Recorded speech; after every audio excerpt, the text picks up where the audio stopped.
The Nintendo Switch eShop is like a junkyard. There's the occasional nice thing you can enjoy if you dig a bit, but it's covered in a thin film of oil and other mysterious crap. For every good first-party, third-party, or indie game, there's 100 more Christmas puzzles or windstorms. So it's hard enough to browse the eShop already, especially if you're looking for something specific. This month, I was feeling very festive, as evidenced by this entire miniseries. So I went to the eShop looking for Halloween games, and after digging through the bedrock of eShop lag and ABC Search with me, I saw an indie game that I had played the demo of on 3DS. It was only $1.99, so I regrettably spent some of my accumulated gold points and started downloading it. The game in question was Horror Stories, a puzzle game where you play as a scared survivor who must trap different objects and survive the wrath of a killer who stalks you. Kind of like Dead by Daylight if it was a sprite-based single-player game and the killer sprinted at the speed of a cheetah on 30 bottles of 5-hour energy. The game is made up of 16 levels, with 4 different killers and environments to explore. There's a Leatherface type killer, a Jason type killer, a random clown, and a Spectre kind of guy. Fun fact, when this game came out on 3DS, it used the box art for the Texas Chainsaw 3D movie within the game. If this wasn't made by a team of one, they would get sued. But big movie studios have better things to do than playing random indie games, and I somehow don't.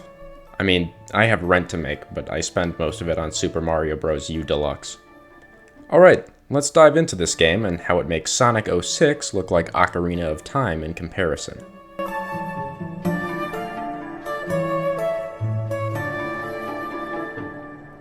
The game's premise is simple. You need to collect objects around the map, bring them back toward their corresponding matching object, and booby trap it so that the killer takes damage when they walk by it.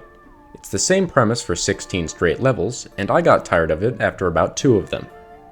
The game makes trapping artificially difficult by making it take 16 years to trap an object, and if the killer notices you at any point during the process, you just die.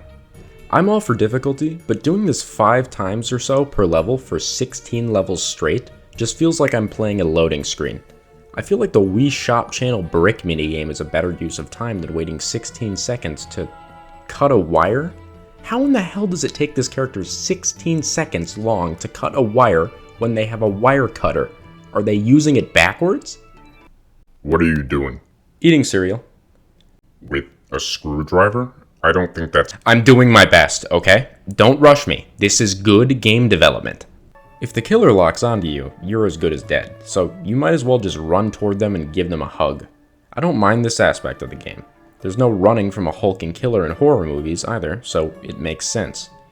You can also hide in certain objects to evade the killer, although it doesn't work if you've been spotted already. On the ground are objects that make noise when stepped on, so you can use this to lure them to different locations while sprinting to others. These mechanics are all really creative, and would make for a fun gameplay loop if not for one teeny tiny, just minuscule problem. The killer walks in set paths, like a subway train. If you know where they're gonna walk, you can just tail them like a lost puppy and they won't ever turn around, meaning you can just follow them to a location with a trap, wait for them to leave, and then start trapping it. This is completely brain dead and takes no skill to do. I'm not saying that the AI has to make him go toward the player at all times, or that it should immediately loop back to a location after finishing it, but really? The killer becomes as threatening as a Roomba with a knife taped to it after you figure out how they work, and it makes the game not scary or fun.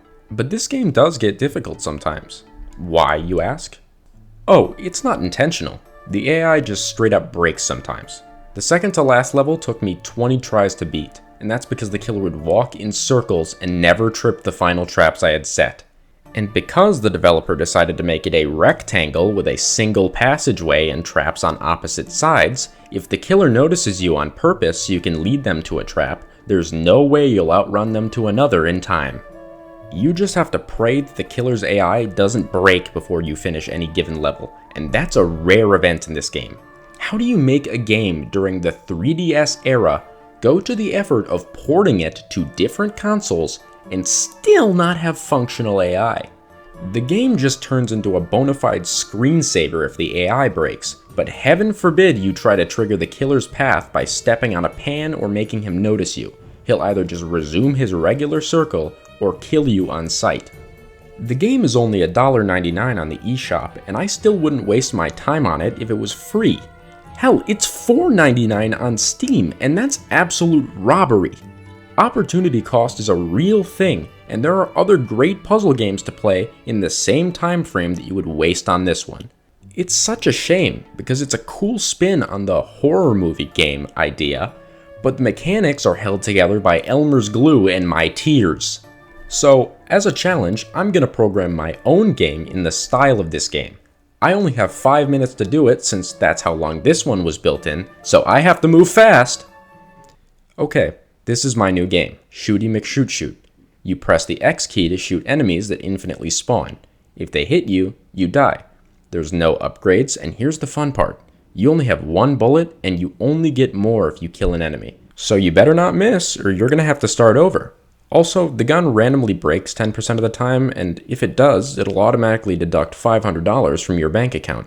Okay, who's gonna invest in my game first? They gave me $5 million for it.